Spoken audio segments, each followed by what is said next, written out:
അദ്ദേഹം പറയണം, ആ ഭഗവാൻ ഗുരുവായൂരപ്പനെ ഞാനങ്ങോട്ട് സംരക്ഷിക്കാൻ തുടങ്ങിയപ്പോൾ ഭഗവാൻ ഗുരുവായൂരപ്പൻ എന്നെയും സംരക്ഷിക്കാൻ തുടങ്ങി. അത്താഴ പൂജ കഴിഞ്ഞുവല്ലോ കണ്ണ, കൃഷ്ണനാട്ടം കളി തീർന്നുവല്ലോ.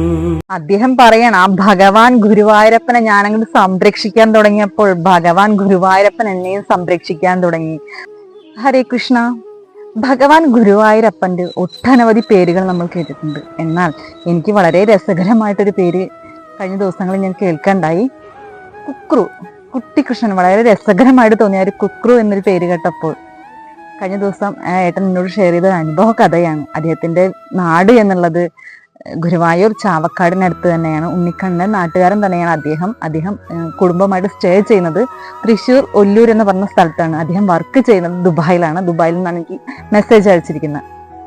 അദ്ദേഹം ഉണ്ണിക്കണ്ണന്റെ നാട്ടുകാരനാണ്. എപ്പോഴെങ്കിലൊക്കെ കൂടുന്ന സമയത്ത് ഗുരുവായൂർ പോയിട്ട് തൊഴാറുണ്ടായിരുന്നു. പിന്നെ കുറെ കാലങ്ങളായിട്ട് അതും ചെയ്യാറില്ല. അദ്ദേഹത്തിന്റെ കയ്യിലൊരു കൃഷ്ണ വിഗ്രഹം ഉണ്ടായിരുന്നു. അദ്ദേഹം അതും ശ്രദ്ധിക്കാറില്ല. അദ്ദേഹം കുടുംബവും കൂടെ വാടകയ്ക്കാണ് ഇരിക്കുന്നത്. അപ്പൊ ഈ വാടക വീട് മാറുന്ന സമയത്ത് ഈ കൃഷ്ണ വിഗ്രഹം എടുത്തിട്ട് അവിടെ ഇവിടെയൊക്കെ ഇട്ടിട്ട് ഉണ്ണിയുടെ പെയിന്റും പറ്റ മങ്ങിയിരുന്നു. അങ്ങനെ അദ്ദേഹം ഗൾഫിൽ നിന്നും നാട്ടിൽ വന്നിട്ട് അദ്ദേഹത്തിന് തിരിച്ചു പോകാൻ സാധിക്കുന്നില്ല. അങ്ങനെ അദ്ദേഹം ഒത്തിരി വഴിപാടുകൾ ചെയ്തു. അദ്ദേഹം സാമ്പത്തികമായിട്ട് വളരെ ബ്ലോക്കായി പോയി എന്നാ പറയുന്നത്. അങ്ങനെ അദ്ദേഹത്തിന് 4 മാസം കഴിഞ്ഞിട്ടും ഗൾഫിലേക്ക് തിരിച്ചു പോകാൻ സാധിക്കുന്നില്ല. അങ്ങനെ അദ്ദേഹം ഒട്ടനവധി ക്ഷേത്രങ്ങളിൽ പോയി, ഒട്ടനവധി ജ്യോത്സ്യന്മാരെ കണ്ടു, പല രീതിയിലും വഴിപാടുകൾ കഴിച്ചു. ഒന്നിനും ഫലം കാണുന്നില്ല. അങ്ങനെ അദ്ദേഹം വീട്ടിലിരിക്കുന്ന സമയത്ത് മഹാഭാരതം എന്നൊരു സീരിയൽ കാണാൻ ഇടയായി. അപ്പൊ അദ്ദേഹം വിചാരിച്ചു, ഗുരുവായൂർ ഉണ്ണിക്കണ്ണൻ ഇങ്ങനെ ഒരു മുഖവും ഉണ്ടോ? അദ്ദേഹം ആകെ അന്തം വിട്ടുപോയി. പിന്നെ അദ്ദേഹം മഹാഭാരതം സെർച്ച് ചെയ്യാൻ തുടങ്ങി. മഹാഭാരതം വായിക്കാൻ തുടങ്ങി, ആ സീരിയൽ കാണാൻ തുടങ്ങി, ഭഗവാനെ കുറിച്ച് കൂടുതൽ അറിയാൻ തുടങ്ങി, അടുക്കാൻ തുടങ്ങി. അപ്പൊ അദ്ദേഹം വിചാരിച്ചു, എൻ്റെ കയ്യിലുണ്ടായിരുന്ന ഉണ്ണിക്കണ്ണനെ ഞാൻ നോക്കാതെ ഞാൻ ലോകത്തെ എവിടെയും ഓടി നടന്നിട്ട് എന്താ കാര്യം? എൻ്റെ ഭഗവാൻ എൻ്റെ അടുത്തുണ്ട്. എന്നിട്ട് അദ്ദേഹത്തിന് ഞാൻ ശ്രദ്ധിക്കാതെ നാട് മുഴുവൻ ഓടി നടന്നിട്ട് എനിക്ക് എന്താണ് പ്രയോജനം? എൻ്റെ ഭഗവാനെ സംരക്ഷിക്കണം.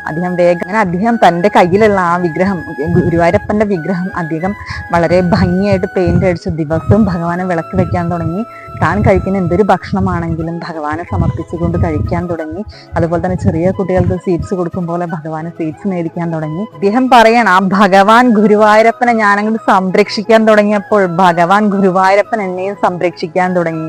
പെട്ടെന്ന് തന്നെ ഞാൻ ആവശ്യപ്പെട്ടിട്ട് പോലും എന്നെ സഹായിക്കാത്ത ബന്ധുക്കളും സുഹൃത്തുക്കളും എന്നോട് ഇങ്ങോട്ട് വിളിച്ചിട്ട് പോകാനുള്ള എല്ലാ ആവശ്യങ്ങളും ചെയ്തു തരാമെന്ന് പറയുകയും അദ്ദേഹം പെട്ടെന്ന് തന്നെ തിരിച്ച് ഗൾഫിൽ എത്തുകയും ചെയ്തു.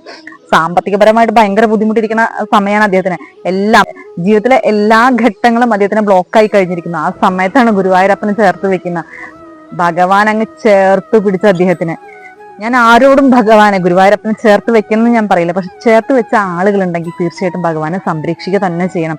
ഭഗവാനെ പിണക്കം കൂടുതലാണ്. ചെറിയ കുട്ടിയാണ്, ഉണ്ണിക്കണ്ണനാണ്, പിണക്കം കൂടുതലാണ്. അതുകൊണ്ട് തന്നെ നമ്മൾ ഭഗവാനെ ചേർത്ത് വെച്ചിട്ട് ഭഗവാനെ തിരിഞ്ഞു നോക്കാതായി കഴിഞ്ഞാൽ തീർച്ചയായിട്ടും ഭഗവാൻ നമ്മളെ വേദനിപ്പിക്കുന്ന രീതിയിൽ പരീക്ഷിച്ചാൽ കൂടെ എൻ്റെ ഗുരുവായൂരപ്പ, എൻ്റെ കണ്ണാന്ന് വിളിച്ചു കഴിഞ്ഞാൽ നമ്മുടെ ഒന്നും കണ്ണുനീര് കണ്ടു നിൽക്കാൻ സാധിക്കില്ല ആ കരുണാസാഗരത്തിന്.